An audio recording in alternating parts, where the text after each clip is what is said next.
ఒక చిన్న పల్లెటూరు పోయి అక్కడ నర్సయ్య అనే రైతు ఉండేవాడు. ఆయన డైలీ రొటీన్ ఒకటే. ఉదయం లేచిన వెంటనే నవతరం పేపర్ పట్టుకుని కూర్చుంటాడు. కానీ అతని కొడుకు శ్రీను ఎప్పుడూ సుత్తి వేస్తాడు. నాన్న, ఈ పేపర్ గీపర్ ఎందుకు, టైం వేస్ట్ కదా అన్నాడు. నర్సయ్య నవ్వేసి ఇలా అన్నాడు, ఓయ్ బిడ్డా, పేపర్ చదవకపోతే నువ్వు కూడా పాతకాలం మనిషి అయిపోతావురా. ఒకరోజు పెద్ద న్యూస్ వచ్చింది పేపర్లో.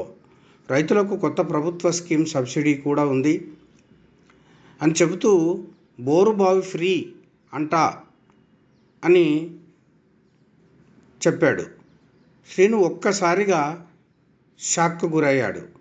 అరే, ఇది మన ఊరికి కూడా వస్తుందా నాన్న? నరసయ్య సింపుల్గా చెప్పాడు. ఇదేరా, పేపర్ చదివితేనే తెలుస్తుంది, లేకపోతే లైఫ్లో వెనకే ఉంటాం. ఆ రోజు నుంచి శ్రీను కూడా పేపర్ చదవడం స్టార్ట్ చేసిండు.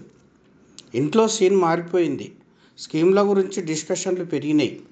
ఊరి విషయాలపై అవగాహన వచ్చింది. ఫ్యూచర్ ప్లానింగ్ మొదలైంది. లక్ష్మి కూడా అంటుంది, ఇప్పుడు మన ఇల్లు చిన్న లైబ్రరీ అయిపోయిందిరా.